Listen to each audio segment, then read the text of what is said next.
Salut, bienvenue au Fulguro Geek Show. Ici PL en compagnie de mes deux comparses FX et Alex. Hello. On a pensé aujourd'hui faire un petit spécial Cyberpunk. Donc, parler un peu de tout ce qui englobe le mouvement Cyberpunk. Et on va commencer tout de suite avec la critique et ce qu'on a pensé du film Ghost in the Shell. Donc, Voilà. allons-y. Qu'est-ce que vous avez pensé de ce film? Premièrement, moi, si vous me permettez. Oui, on te l'a Oui. permis. Merci. Moi, j'ai bien apprécié le film. Au début, moi, je ne l'ai pas écouté à la sortie au cinéma. Oui. Ouais, chanceux. Les critiques que j'avais au départ, puis habituellement, je me fie jamais aux critiques, puis la plupart du temps, je fais bien.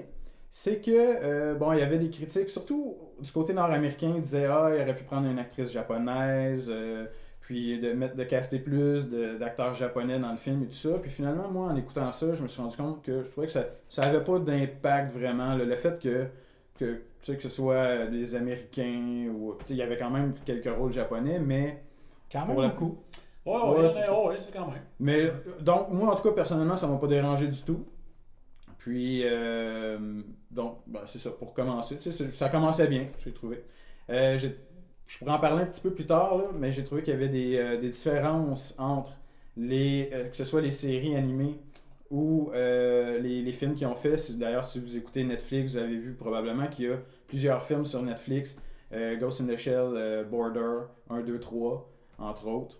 Puis, on voit qu'il y a des différences. Ils ont changé l'histoire, là, la manière que le personnage a évolué, là, puis tout ça, qui est amené, tout ça. Puis même la rencontre avec les membres de l'équipe. Exactement, la section 9, c'est ça.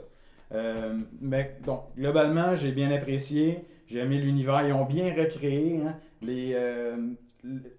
quand on regarde les animés, puis qu'on regarde le film, tu m'avais fait. Toi, tu l'avais vu, c'est ça, au cinéma. Tu m'avais dit, tu vas voir, il y a des scènes, c'est quasi identique. Quasi identique à piger là-dedans. Le premier film d'animation de 1995, il y a des plans qui sont identiques. Je ça rappelle un plan, mettons, là, que la caméra est en regard dans les airs, il y a comme un avion qui s'en vient dans le ciel, puis c'est comme dans un genre de ghetto. Là. C'est identique. Fait que ouais. Ça, entre autres aussi, quand le film termine, puis qu'elle se laisse tomber en bas du building, c'est image pour image. Il y en a beaucoup, il y en a quand même beaucoup. Donc, c'était pas dépaysant.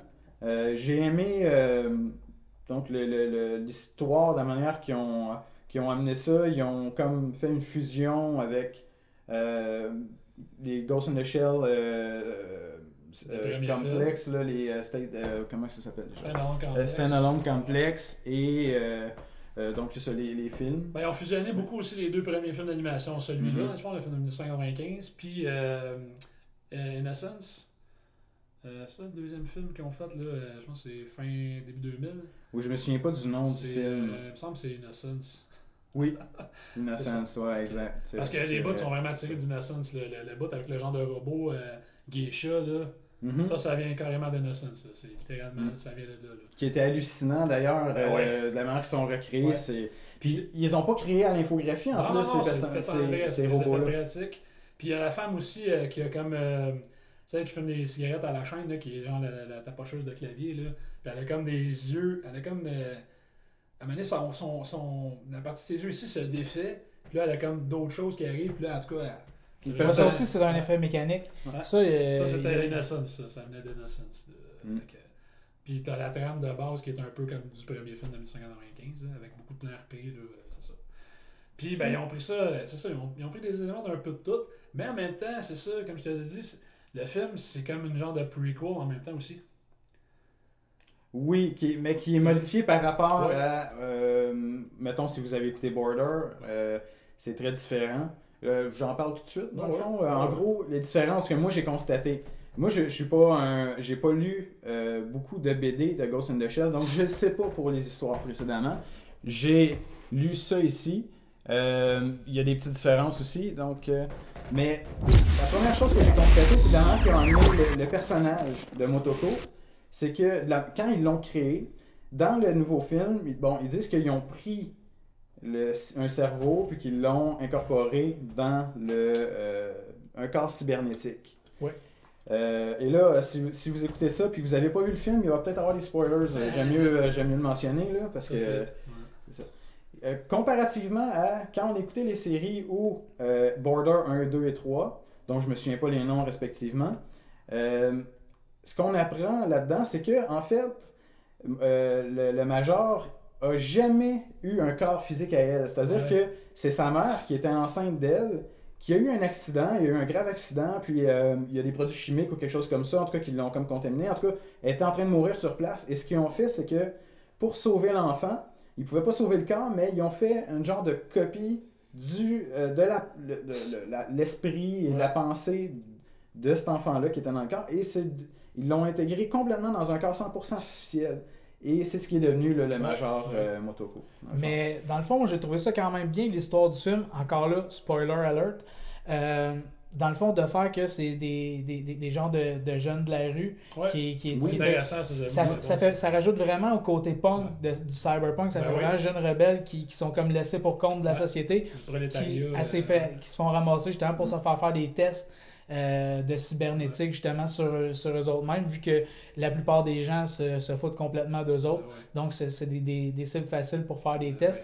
Donc j'ai vraiment amené ce côté-là. Je trouve que ça amenait un petit côté émotionnel quand on suit l'histoire. Parce que c'est ça, Mané, tu vois qu'ils se rappellent qu'ils ont leur presque humanité ou humanité, mais en même temps, c'est comme diffus, parce que c'est des machines à la base. Puis c'est le même dans presque toutes les versions de Ghost in the Shell. Puis ça, c'est quelque chose qui est lié à, on va en parler tantôt, de Blade Runner, qui est comme c'est quoi le fait d'être humain, c'est qu'est-ce qui fait que, puis on en parle souvent dans Ghost in the Shell, dans le fond, Ghost, c'est vraiment ça, c'est l'âme ni plus ni moins des personnages. Puis ils ont tout le temps peur, mettons, que plus, peut-être pas elle, là, parce qu'elle est comme quasiment 100% cybernétique, mais les autres, plus ils se mettent de patentes cybernétiques, plus ils ont peur que leur humanité disparaissent. Je veux pas, là, ça joue là-dessus, là. Ils deviennent comme plus machines que humains. Fait que t'as comme tout cet aspect-là qui peut être triste des fois, là, mais c'est ça. Tu parlais de, justement, parce qu'ils ont comme recréé, c'est ça l'histoire, c'est en fait, spoiler, des jeunes vagabonds, on va dire, ou même à la limite, ils vivent dans un genre de zone interdite, puis dans le fond, les sociétés, c'est un peu eux qui contrôlent le Japon dans cet univers-là. C'est quasi réaliste, là. Mais donc, ils se sont emparés d'eux pour faire des expérimentations. Je pense que c'est peut-être, comparativement aux séries, que ça se passait pas comme ça. C'est peut-être une réflexion. On est dans une vague où les films, c'est beaucoup théorie du complot. Les corporations, étant donné qu'ils prennent énormément de place dans notre vie, la publicité, tout ça, c'est peut-être comme un moyen c'est un exutoire dans le fond, parce que ça les démonise un peu, parce que c'est comme si dans ce film-là, ils envoient un peu le message, les compagnies devraient pas avoir autant, pouvoir faire autant peut-être de lobbyisme, puis d'avoir autant d'influence sur les gouvernements et tout ça. Et c'est ça, je pense que ça se prêtait bien dans le fond à ce film-là, le fait qui intègre, là, c'est ça, les méchantes corporations qui testent... Les grosses corporations qui contrôlent un peu tout, ça fait aussi partie, dans le fond, de tout l'univers cyberpunk. C'est une des parties, dans le fond, les maîtresses, justement, de ça. Oui, il y a les trucs technologiques, il y a les implants, il y a l'informatique et tout ça, mais il y a aussi, c'est ça, justement, le côté de grosses multinationales, qu'il n'y en a presque plus, que c'est 2 ou 3, souvent, des fois une seule, qui contrôle, justement, tout ce qui se passe au niveau du monde, puis ils contrôlent l'information, ils contrôlent les technologies. Donc, c'est ça. Toi, qu'est-ce que t'en as pensé? Moi, dans le fond, j'ai vu l'anime une seule fois, donc puis ça fait quand même assez longtemps. Je l'ai vu peut-être en 2007 ou 2008, donc ça fait quand même un bout que je l'ai vu. Mais j'ai trouvé, c'est ça, le film était quand même bon. Comme tu disais, j'ai pas trouvé que le fait de prendre une actrice américaine, Scarlett Johansson, donc que ça changeait quelque chose. Au fait, de toute façon, souvent, ce qu'on voit dans les animés japonais ou quoi que ce soit, c'est des personnages qui sont américanisés. C'est ça, façon. Exactement, c'est vrai ça. Puis la plupart des plaintes qu'il y avait eu à ce sujet-là, ça venait d'ici et non d'Asie. En Asie, ils étaient très contents que ça soit... Donc... C'est ça. Donc, pour ça, c'est ça, j'ai trouvé que ça faisait... J'ai trouvé que l'univers était bien créé. Ce que je me souvenais pas, par exemple, des animés, tout ça, il y a tout le côté futuriste. Ce que j'ai remarqué, c'est que les véhicules n'étaient pas tellement futuristes. Les véhicules avaient un côté rétro dans ce film-là. C'était pas des formes rondes comme on est habitué de voir dans les trucs vraiment futuristes. On aurait dit des... Mais ça suivait bien la série parce que... C'est un futur proche, c'est pas un futur... Puis ils ont beaucoup de chars vintage, des voitures. Ouais, mais c'est ça, c'était comme rétro-futuriste un peu. Ça, c'est assez fidèle à ce que j'avais vu avant. Parce que c'est dans le futur, mais c'est dans le futur pas ultra éloigné, c'est-à-dire qu'on n'est pas Star Wars. La technologie prend plus de place que même encore aujourd'hui, mais ça reste que toutes les affaires qui étaient là avant sont encore là un peu. Ils construisent comme sur du vieux, tu sais. Puis... c'est ça, il y a des vieux chars, il y a des... Puis mais ça faisait quand même un clash intéressant. On voit les hologrammes gigantesques après les buildings. On voit un char qui a l'air des années fin 70, un peu modifié. Là. Moi, ça, tu vois, c'est un affaire qui m'a un petit peu tapé ses nerfs, les hologrammes. Parce que je comprends que c'est ça, c'est... Je veux pas, c'est toujours un peu inspiré de Blade Runner, ces affaires-là, qui est un des pierres angulaires. Déjà, les scènes d'ouverture, la scène d'ouverture dans Blade Runner, c'est tu vois une ville avec, au lieu d'être un hologramme, c'est comme un film qui est projeté sur un building.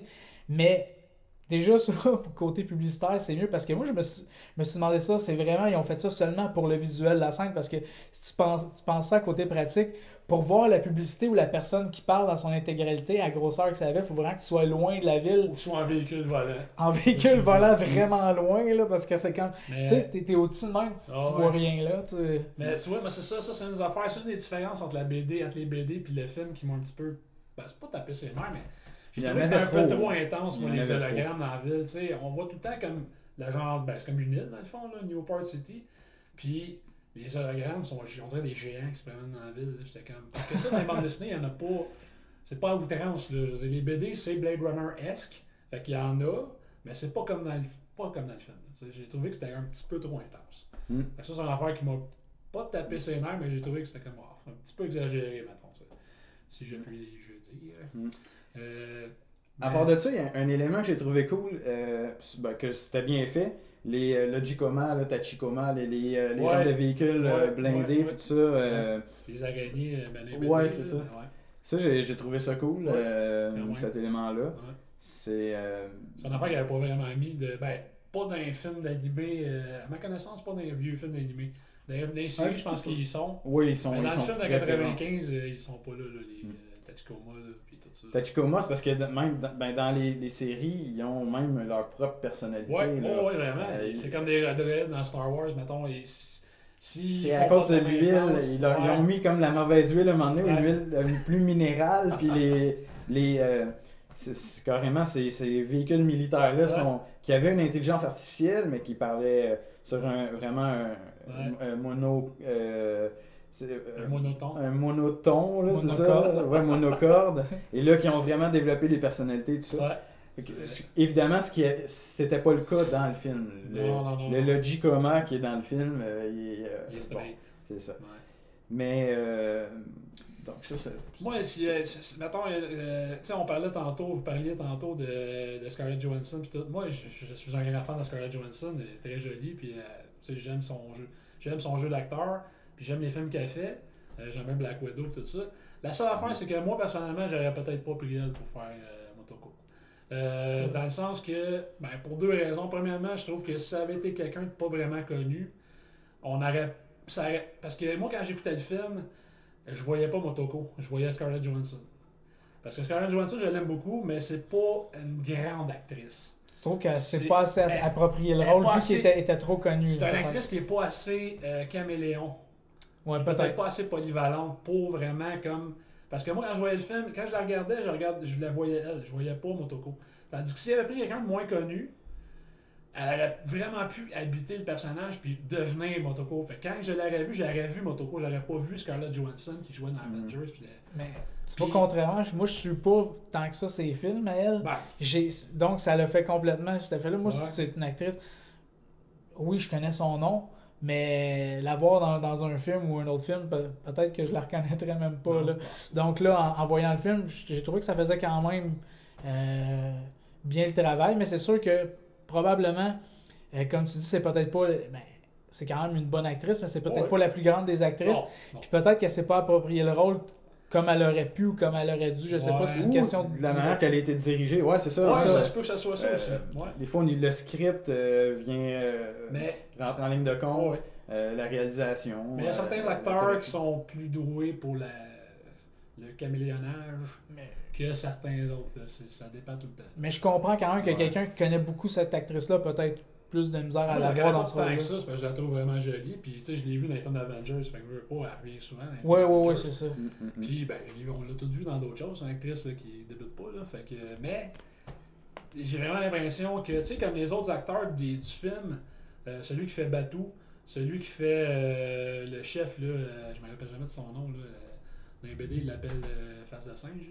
Là. Dans le film, il n'y a pas de face de singe. Puis celui qui fait Ishikawa, celui qui fait Togusa, c'était pas des acteurs, à ma connaissance, c'était pas des acteurs ultra connus. Peut-être celui qui fait le chef, là, on l'a peut-être vu dans d'autres choses. Mais tu sais, c'était le fun, c'était comme, tu sais, t'avais vraiment l'impression que c'était eux. Tu sais, surtout quand Batou, là, après ça, au début, encore là, c'est un spoiler, là, mais au début, il y a ses vrais yeux, dans le fond. Ouais. Oui. Puis là, après ça, au début, il y a une film qui commence, j'étais comme, ok, tu sais, fait que c'est ça, je disais, les petits éléments prequel. Là, après ça, il arrive quelque chose que je dirais pas, mais là, après ça, ça commence avec ses yeux cybernétiques. Puis là, c'était Batou. Tu sais, quand il a eu ses yeux, j'étais comme, attends, c'est lui, là, tu sais. Qui est une différence encore là avec les séries ou les films. Ouais, il y a des séries, moi, que j'ai pas toutes vues au Parce complet, que, toi, t'as vu. comme dans Border, je pense que c'est Border 1, Ça, j'ai pas vu ça. on voit que, dans le fond, quand le chef demande il rencontre le major, puis, ouais, c'est ça, hein, c'est... il demande de créer, c'est dans Border 1 ou 2, il demande de créer la section 9, Okay, et là, elle doit recruter du personnel, tout ça, et c'est à ce moment-là qu'elle recrute Batou, Ouais. parce qu'en tout cas, il arrive quelque chose, que je ne ferai pas de spoiler par rapport C'est pas au trop Border, faire de spoiler, hein. mais puis il y a déjà ses yeux. Donc, quand j'ai commencé le film, ça m'a surpris. J'ai dit, ah, ok, et déjà là, ça, ils ont modifié ça encore, ils ont fait des changements. Mais finalement, c'est ça. Tout ça, c'est tout englobé, ça s'enchaînait bien. Puis j'ai trouvé que finalement, c'était pas déplacé. Là. Le film en tant que tel, il est excellent. Là. Puis justement, le casting autour de Scarlett Johansson est hallucinant. Le chef, Juliette Binoche. Juliette Binoche qui est le fun, mais Oui. la section 9, là, les acteurs qui ont pris, moi j'ai trouvé écœurant. Oui. Celui qui a fait Togusa, il est débile. Ouais. Le chef, là, moi j'ai trouvé, il était écœurant. Puis Batou aussi est excellent. Fait que c'est vraiment, la section 9 est bien. Ça a été bien cassé. Celui qui fait le vilain aussi. Ouais, quand même, ouais. Ça m'a fait penser un peu quand. Ben, c'est un autre film, là. Mais quand j'ai écouté les Star Trek avec Chris Pine, là, puis toute la team, ils ont tellement bien casté les rôles que c'est. Ben, j'ai écouté Ghost in the Shell, puis j'avais un peu ce feeling-là. Je me disais, ah oui. Ouais, quand t'as un bon casting, quand un casting est réalisé, là, justement, je parlais il y a pas longtemps de Hit, ou encore Stranger Things, c'est des castings en béton. Il y en a personne qui n'est pas à sa place, fait que ça fait que le film est écœurant parce que tu crois au personnage. Surtout quand c'est adapté de quelque chose qui existe déjà. Ça, c'est bâtard. Là, tu prends quelque chose que les mondes sont familiers, puis là, tu adaptes ça au cinéma, ou habituellement, c'est le cinéma ou séries télé à cette heure qui sont très populaires. Puis là, des fois, tu te ramasses avec des choix que tu fais comme peut-être pas. Mais quand c'est vraiment bien fait comme ça, là, c'est comme yes. Là, tu y crois, puis t'es vraiment. En même temps, t'es satisfait en tant que fan de cette œuvre-là qui était dans d'autres supports ou d'autres versions. C'est ça. Mais tantôt, vous avez parlé aussi des comparaisons qu'il y avait quand même beaucoup ce film-là avec Blade Runner, qui est quand même un précurseur là, dans le domaine. Donc, mais moi, c'est ça. J'ai réécouté Blade Runner cette semaine pour me mettre dans le bain. Je l'avais déjà vu, mais encore là, ça faisait très longtemps. Moi, je l'avais vu quand j'étais jeune. J'avais peut-être 10 ans quand je l'avais vu la dernière fois. 1982. Ouais, c'est ça. Mais c'est ça, il y avait plein de scènes que je me souvenais plus. Mais c'est ça, c'est quand même vraiment bien réalisé aussi. Puis on sent qu'il y a vraiment... en même temps, c'est ça, comme on dit, Ghost in the Shell a des scènes qui ressemblent, mais c'est ça, dans le fond, ce film-là était comme un petit peu visionnaire de ce qui s'en venait ou de tout ce qui a suivi. Dans le fond... c'est pas mal, à ma connaissance, c'est pas mal le premier film du cyberpunk, là, je veux dire. À ce que je sache. Là, avant ça, c'était plus des nouvelles qui avaient été écrites. C'est ça, c'était des romans, c'était des histoires, c'était des affaires de même, là, mais c'est vraiment, ça a été un peu le premier film. Là, puis c'est un film qui est ultra sombre aussi. C'est un film noir. Vraiment, c'est un film noir. Mais encore là, ça fait aussi partie de l'ambiance film noir, ça fait aussi partie de tout ce qui est le cyberpunk aussi, là, un peu autant dans les villes qu'on peut voir dans les trucs cyberpunk, on peut voir des villes super futuristes avec des lumières un peu partout. Autant il y a des côtés boucaneux et glauques à ces villes-là aussi. Ben c'est tout le temps comme, c'est ça, c'est comme dans Blade Runner, justement, la Terre est un peu scrap, là, je veux dire, je veux pas, là, la pollution, puis les industries, tout ça, ont comme vraiment comme démoli la Terre. Fait que, il y a beaucoup de monde qui vont rester ailleurs, parce que là, les planètes dans les environs de l'espace commencent à être peuplées, ils commencent à être colonisés. Fait que là, le monde qui reste sur Terre, puis moi, c'est ceux qui n'ont pas de cash pour se pousser. Fait qu'ils vivent un peu dans la merde, là. Fait que c'est ça, tu sais. Puis tout est en train de s'écrouler parce qu'ils ont comme bâti, souvent, dans justement les affaires cyberpunk, au lieu de démolir, ils construisent par-dessus les restants. Ça fait que les structures sont pas super solides.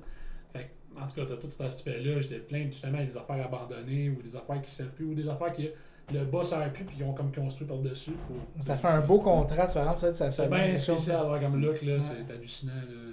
Puis souvent, ben, c'est ça, c'est des sociétés dystopiques, là, où c'est loin d'être l'harmonie générale, mettons, là, que ce soit gouvernementale ou société, la société, les civils, dans le fond, qui vivent là, ça s'entend pas super bien. Fait que c'est ça, c'est un peu la déchéance totale. Là, fait que, tu parles, dans le fond, vous parlez de Blade Runner, qui a été écrit... enchaîné sur Blade Runner. Ouais, c'est ça. Mais qui a été écrit par Philippe K. Dick, qui a écrit ça en 1968. Qui s'appelait pas Blade Runner, c'est... Non, le nom original, c'est Les moutons électriques en français, qui est correct. Le titre original en anglais, c'est Do Androids Dream of Electric Sheep. Puis, en tout cas... l'as-tu lu, toi? Non, j'ai pas lu. Ok, bon, ben, je pense que personne ne l'a lu ici. Non, on l'a pas lu. Mais c'est parce que là, à ce moment-là, c'est plus dur de faire une comparaison. Est-ce que Ridley Scott, quand il a fait son adaptation, est-ce qu'il l'a vraiment adapté au contenu du livre? Non, parce que moi, j'ai pas lu le livre, mais moi, chez nous, là, je l'ai pas emporté, puis j'aurais dû. J'ai comme le collector de Blade Runner avec la mallette, puis l'édition 5 disques en DVD, puis un documentaire de 3 heures sur Blade Runner. Puis il y a des documentaires à part sur justement les différences entre le roman et le film, puis je les ai écoutés. Fait qu'il y a quand même pas mal de différences entre le roman original puis le roman original, ça se passait après une Troisième Guerre mondiale. Puis c'était la guerre, je pense qu'il l'avait appelé World War Terminus.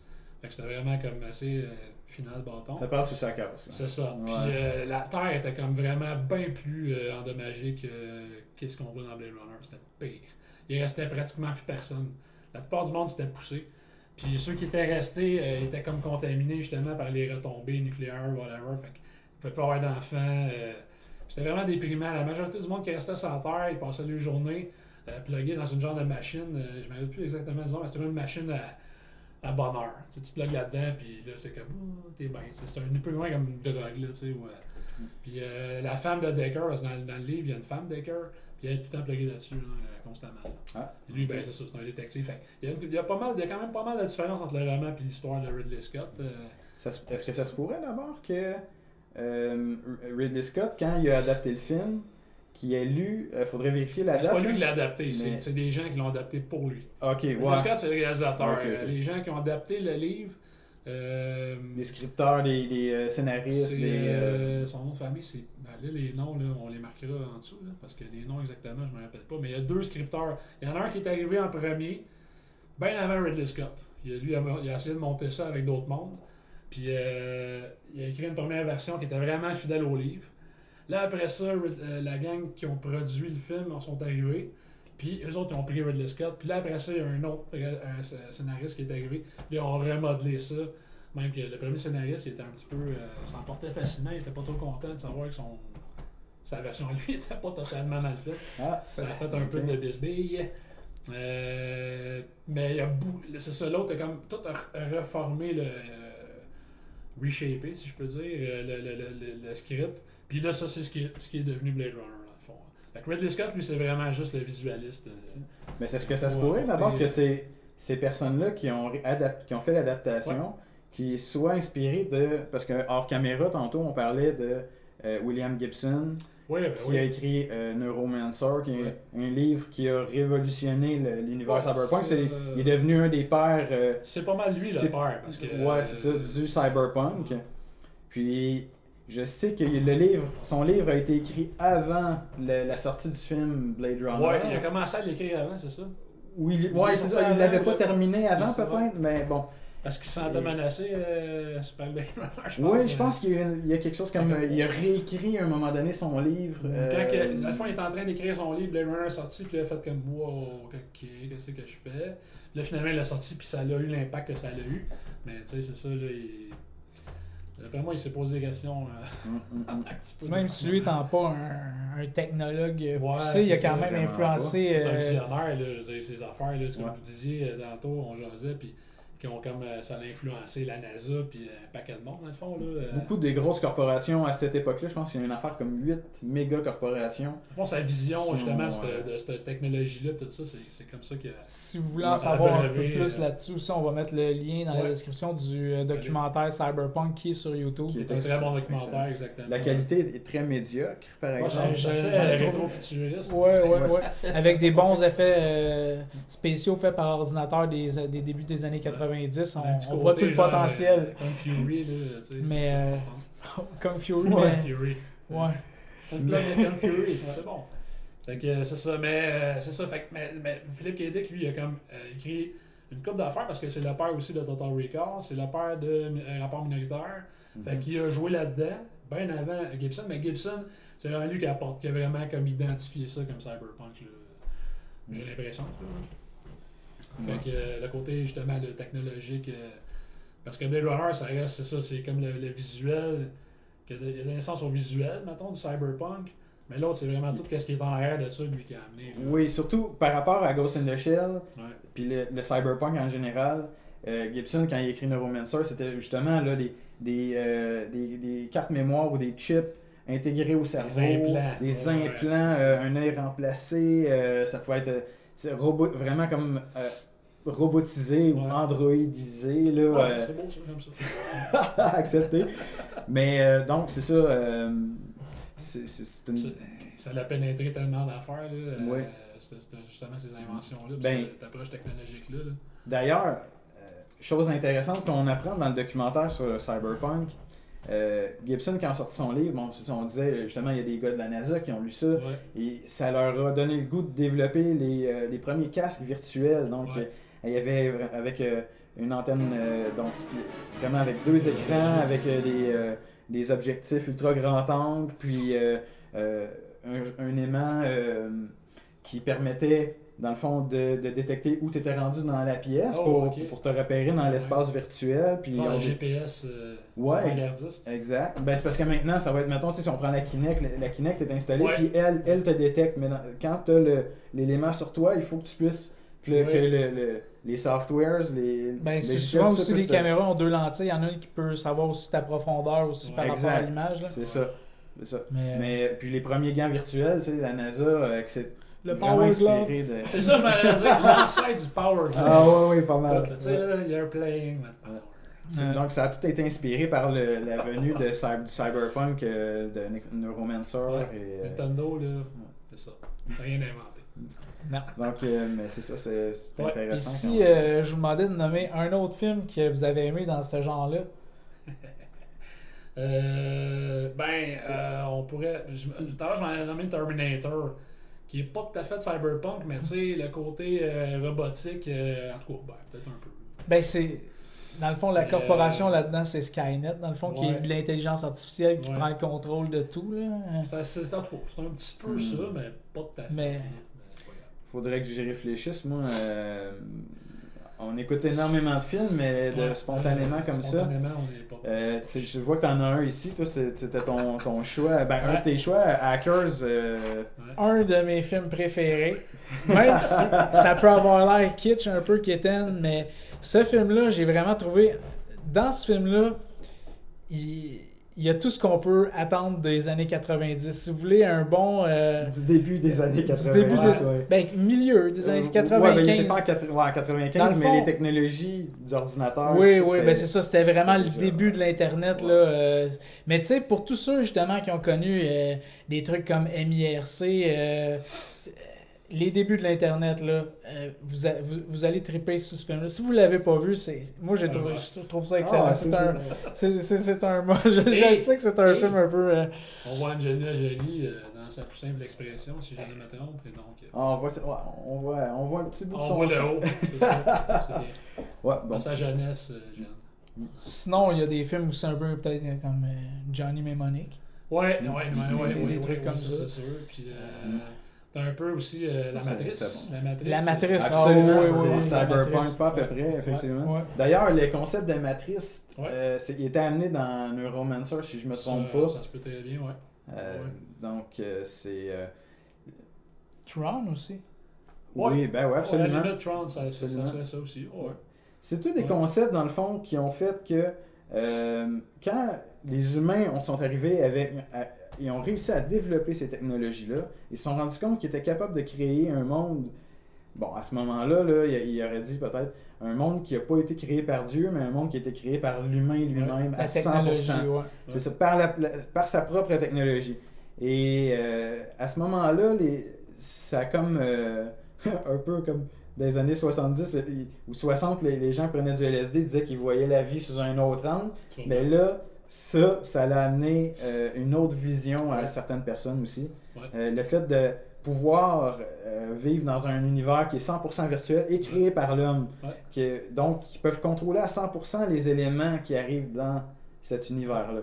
Puis, à cette époque-là, d'ailleurs, on voyait qu'il y avait beaucoup d'expérimentation. Ils disaient qu'ils prenaient des drogues, ils ne savaient pas trop ce qu'il y avait dedans, mais ils disaient que ça va être pour améliorer, par exemple, tes facultés intellectuelles. Non, mais pas rien d'hallucinogène, ou c'était même pas des speeds, ils disaient prends cette pilule-là, tu vas voir, ça pourrait augmenter ton quotient intellectuel. Comme Limitless. Puis il y avait aussi, il y a eu l'époque avant. Ça fait longtemps d'ailleurs. Aujourd'hui, on a des casques virtuels, soit qu'on est branché sur une console ou un ordinateur ou qu'on peut mettre le téléphone à l'intérieur, mais dans ce temps-là, c'était un petit casque qu'on pouvait se brancher sur la tête, on fermait les paupières évidemment, là, puis ça projetait des lumières, de couleurs, puis des motifs et tout ça. Puis là, il y en a qui disaient, mais ça peut influencer la paroi neuronale de tes yeux, puis avoir un effet... là-dessus, par exemple... quand tu parles des drogues et tout ça, là c'est pas un message pro-drogue, là, aucunement. Je veux pas que personne commence à prendre du LSD. Ne prenez pas de drogue, restez à l'école. Exactement. Mais dernièrement, c'est ça, j'écoutais une entrevue avec un chercheur je me souviens plus quelle université aux États-Unis, mais ils ont fait des recherches justement sur les drogues comme le LSD. Et... s'il était capable de trouver une drogue qui n'a pas d'effet nocif, dans le fond, tout le côté que tu es buzzé, mettons, là, mais ces drogues-là ont vraiment quelque chose qui rend le cerveau plus apte à apprendre des choses et à créer des choses. Ils ont vraiment démontré scientifiquement que ces drogues-là étaient efficaces pour ça. Mais il y a tout un autre côté on s'entend que c'est... L'autre aspect aussi du cyberpunk, là, c'est la fusion homme-machine. Robocop. Robocop, ça, c'est une autre affaire qui a amené beaucoup, justement, la fusion de la machine et de l'homme. C'est ça, Ghost in the Shell, là, ça revient là-dessus aussi. Puis c'est ça, c'est un concept, l'augmentation de l'humain. Mais justement, Ghost in the Shell et Robocop, ça se ressemble quand même pas mal. Là. C'est un cerveau humain qui est mis dans un corps de robot, là, totalement. Là. On fait une parenthèse Robocop Remake? On peut. On fait ça? Moi, ça me dérange pas. Mais moi, j'ai trouvé quand même bon. T'as bon, parce que moi, l'original, je l'ai vu au cinéma. Écoute, ça, c'est un des meilleurs films que j'ai vu. Extrêmement violent pour le temps. Là. J'avais vu le 2 au cinéma. Ah, ben le 2 aussi, t'as excellent. Oui, t'as bon. Ouais, avec du nuke. Et le 3, il n'y a pas eu de 3. Non, il n'y a pas eu de 3. Il y en a pas. Non, il y a eu Robocop 1, Robocop 2. Il n'y a pas eu de Robocop 3. Non, ça existe Moi, pas. j'ai jamais entendu. Moi non plus, en tout cas. Donc, moi, je suis sincère, par exemple. Mais le pire, c'est que le 3, il est pas si pire que ça. Ah ouais. Mais il n'existe pas, mais il n'y en a pas. OK? Il y en a Fait pas. qu'on n'en parle plus. Fait que c'est ça. Mais le remake, c'est ça. Le remake était quand même pas peu, moi, de Robocop, j'ai pas détesté. J'ai trouvé que les deux acteurs principaux étaient excellents, Michael Keaton puis Gary Oldman. On s'entend que c'est deux acteurs excellents, chevronnés à souhait. Et puis, la seule affaire qu'il n'y avait pas, c'est la impitoyable violence qu'il y avait. Ouais, c'était Pour comme. ces années-là, il était-tu PG-13? Ah, je pense que oui. Ouais. 13 ans et plus, maximum. Je pense qu'il était. 8 ans? Peut-être moins. Il était Je pense qu'il était PG-16 dans ce temps-là. Ah ouais? Je pense que c'était 16 ans et plus. Non, mais on parle du nouveau. Oh, le nouveau, Non, non. pas le vieux, ok, le Le vieux, c'était 16 ou 18 ans. Ouais, ok, non, le nouveau peut-être qu'il était 13 ans et plus. Ouais, sûrement. On est plus libre maintenant avec la violence. Puis, autant que, mettons, tu sais, il y a deux acteurs excellents qui jouent dans le film, autant qu'il n'y a pas de méchants dans le film, comparativement au vieux. Le vieux, là, t'as deux méchants de calibre. Ouais. T'as celui qui fait Lawrence Boddicker, là, qui joue dans Dead 70 Show, je me rappelle pas son nom, mais qui est un salaud abominable. Puis dans le 2, celui qui fait Cain. C'est Clarence Boddicker en passant. Ah Puis l'autre aussi, Ronnie Cox, qui fait le chef de l'OCP. Pas l'OCP. Ah oui. Celui qui invente, dans le fond, Robocop. Pas celui qui l'invente. Celui qui essaie de plugger son gros robot à deux pattes, là, qui décime un des fonctionnaires. Comment il s'appelle ce robot-là, non? AD9. AD9, c'est ça. Qui était dégueulasse. Mais qui avait l'air d'avoir une bonne petite puissance. Mais c'est ça, le il nuke. bute mais tu sais, il bute un des gars pendant qu'ils font une présentation. C'est comme, il présente le robot puis il décime un des câbles. Fait que c'est comme juste, yes. C'est Fait une que ça, bonne il n'y a pas ça dans le présentation. remake. Non, puis j'avoue que ça manquait un petit peu. Manquait de jus. Fait Mais que c'était ça. C'était une petite parenthèse. Et puis, mais oui, c'est ça, tu sais, la fusion machine-homme, c'est ça, Ghost in the Shell, Robocop, ça joue dans les mêmes thèmes, ouais. Il y a eu beaucoup de films, dans le fond, faits avec les Cyberpunk, mais il y a aussi beaucoup de jeux. Le premier, qui n'était pas un jeu vidéo, je sais pas si, dans le fond, Cyberpunk 2020 est arrivé avant Shadowrun. C'est pas mal, non. Non, parce que c'est ça, Cyberpunk 2020, le jeu de table est arrivé en 88. Les deux RPG sont pas mal, d'après moi, c'est ça, sont chevauchés. Là. Je me rappelle pas exactement l'année de naissance de Shadowrun, mais c'est vraiment milieu à fin des années 80. Fait que c'est pas mal dans les mêmes époques. Là. Parce que c'est ça, Shadowrun qui est un des monuments du jeu Cyberpunk, avec Cyberpunk 2020, là, qui est apparu en 88. 88, fait par... c'est quoi son nom au dude, là? Tu sais le dude? Mike Pondsmith. Oh! Exactement. Et voilà. Mike. Puis moi, je sais pas c'est qui a inventé Shadowrun, mais c'est pas grave, on va le mettre en bas. Puis c'est ça. Puis qui est un excellent RPG, qui marie comme un élément fantastique. Il y a de la magie, hein? C'est ça. De la magie, t'as des dragons, t'as des trolls. Fait que ça, c'était un aspect qui était comme unique à ce jeu-là. Mais avec des trucs cybernétiques aussi. Ouais. Oh, ouais, vraiment, ouais, des implants, puis ouais, totalement. T'as la matrice. C'est comme avant de Matrix, ben, t'as la matrice dans Shadowrun, que les gens de hackers, ils s'appellent des deckers. Eux autres, ils se promènent avec des claviers d'ordinateur littéralement plugués dans eux autres. Puis ils rentrent dans la matrice pour aller piquer l'information, aller pirater les systèmes, puis ils sont payés dans le fond pour faire ça. C'est vraiment des hackers, des pirates professionnels. On jouait un RPG qui ressemblait à cet univers-là aussi, qui s'appelait Bitume. Ouais, ben oui, totalement. Qui était vraiment post-apocalyptique. De toute façon, on pourrait faire une vidéo complète sur les jeux de rôle, là, mais Bitume MK5, qui est un jeu que j'ai acheté en 92, ça, qui était vraiment cyberpunk, mais en même temps qui était beaucoup Mad Max. Oui, c'est très post-apocalyptique. Donc, peut-être moins d'incorporation, justement, comme de Man and Machine. Ouais, non, mais il y avait un côté technologique développé dans le Bitume, mais c'était vraiment plus post-apocalyptique, on essaie de survivre. Puis, mais excusez pour l'interruption, ça m'a fait penser c'est ça, Shadowrun, puis Cyberpunk 2020 qui sont comme les papas de ce genre de mouvement de jeu d'RPG-là. À ma connaissance, il y en a sûrement d'autres. Qu'est-ce que tu as pensé du jeu c'est ça, je vois que tu as amené ton jeu PlayStation de Ghost in the Shell. Ghost in the Shell, basé sur la série Standalone Complex. C'est le fun. C'est pas mauvais. Moi, j'ai aimé ça. La petite pochette en arrière avec les faux fun de Motoko. C'était le fun, c'était quand même bien. C'est un bon petit jeu third person, troisième personne. C'est un monde ouvert ou c'est une histoire? C'est fermé un peu. Tu as des tableaux, là, puis là, faut que tu aies des missions à accomplir. Fait que c'était correct. Là. Pour le PlayStation 2, c'était pas mauvais. Là, loin de là. Mais on s'entend que ça. Il pourrait très bien faire un nouveau jeu de Ghost in the Shell. C'est pas, mais ça serait bientôt, soit 2018 ou 2019, on va avoir le jeu Cyberpunk qui s'en vient. 77 qu'il l'appelle. Hein, Cyberpunk 2077, dans le fond, qui est la suite du jeu de table qu'on a parlé il y a quelques instants. Cyberpunk constamment, un peu comme Shadowrun, il augmente tout le temps le temps parce que ça avance dans le temps.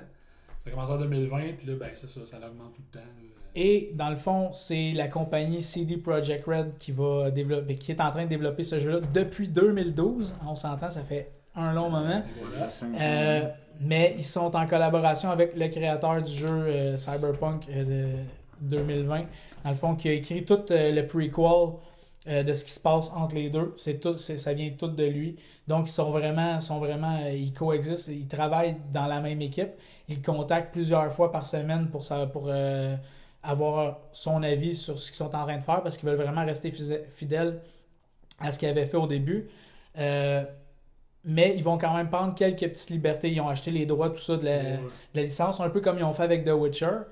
Et ça va être un RPG à la The Witcher. Donc, on peut s'attendre à au moins 400 heures de gameplay. Ça va être génialissime. Plus un monde qui va être aussi un peu, je ne sais pas si vous avez joué à Watch Dogs, surtout Watch Dogs 2. Watch Dogs, c'est une autre référence Cyberpunk total dans les jeux vidéo. Là. Mais le côté multiplayer de ce jeu-là, dans le fond, on n'a pas tellement d'informations encore au niveau de Cyberpunk 2077 parce que CD Projekt Red, ils sont connus pour pas trop divulguer de leur jeu ou de ce qu'ils sont en train de faire. Ils donnent des bribes d'informations un peu, mais on voit pas de gameplay ni rien jusqu'à temps qu'ils soient vraiment prêts à être bientôt en train de lancer le jeu. Un peu comme, dans le fond, Rockstar font pour leur jeu. Hein, quand ils ont un GTA ou quoi que ce soit qui est prêt, ben c'est souvent la même année que ça va être lancé qu'on en entend parler. Ils ne montent pas de trailer du jeu 2 ans à l'avance ou tout ça. Donc, CD Projekt Red font la même chose. Mais pour avoir vraiment une histoire englobante et vraiment immersive, on peut pas avoir une meilleure compagnie qui développe ce jeu-là parce que, écoute, The Witcher, c'est selon la plupart, je dirais 80% des amateurs de jeux de rôle, vidéo jeux de rôle, c'est le meilleur jeu de rôle jamais fait de tous les temps.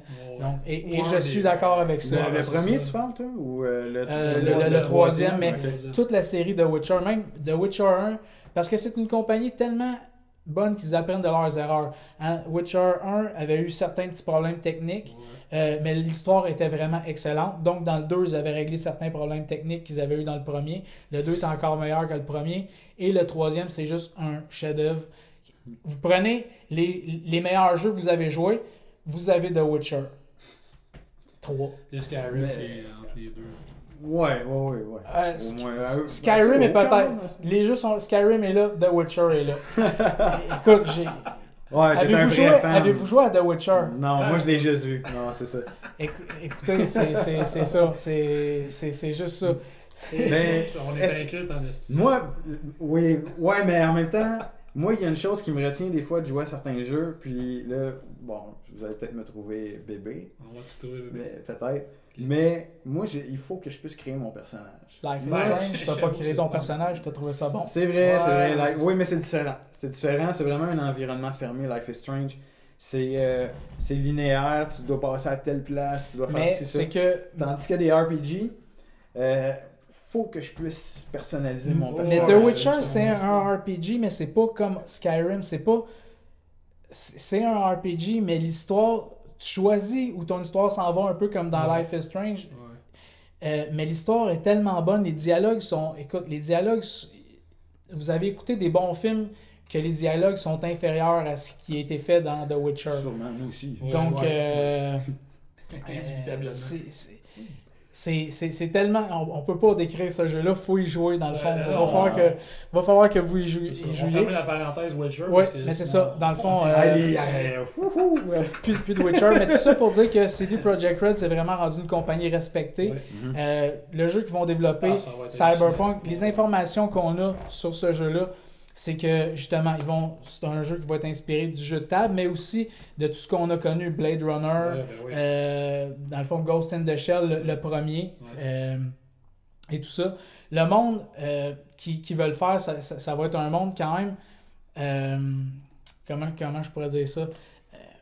Comme dans tout ce qu'on voit de Cyberpunk qui va pas bien, dans le fond, qu'il y a des grosses corporations dystopiques, avec des grosses corporations. Puis ça sera pas un jeu non plus où notre but, ça va être de sauver le monde, de sauver la planète. Ça va vraiment être de créer notre histoire et de régler nos problèmes et d'essayer de survivre dans cet environnement-là, mais avec une histoire vraiment riche. Puis comme CD Projekt Red sont bons pour faire des branchements d'histoire vraiment complexes et tout ça, tout dépendant de la classe que tu vas choisir, tout dépendant de la manière dont tu vas jouer au jeu, l'histoire va être complètement différente. Okay. Ils attendent qu'il y ait peut-être des centaines de versions d'histoires différentes. Là. Parfait, ça. Donc, ça va être excellent. Puis, on attend ça avec impatience. Donc, il y a aussi d'autres jeux un peu cyberpunk. Moi, il y en a un de mes coups de cœur ever. Là. Puis ça, c'est d'ailleurs, justement, là, il y a une couple d'années, il parlait d'en faire un autre. C'est des jeux basés sur Shadowrun. Que moi, il y a le jeu qu'ils ont fait au Super Nintendo. Je l'ai plugué dernièrement sur la page Facebook. Qui est un jeu que j'ai trouvé hallucinant. Là. C'est fait un peu... les graphiques, dans le fond, c'est fait comme en angle. Fait que tu te promènes, t'as comme des petits... En vue isométrique, comme un peu à la Diablo, dans le fond?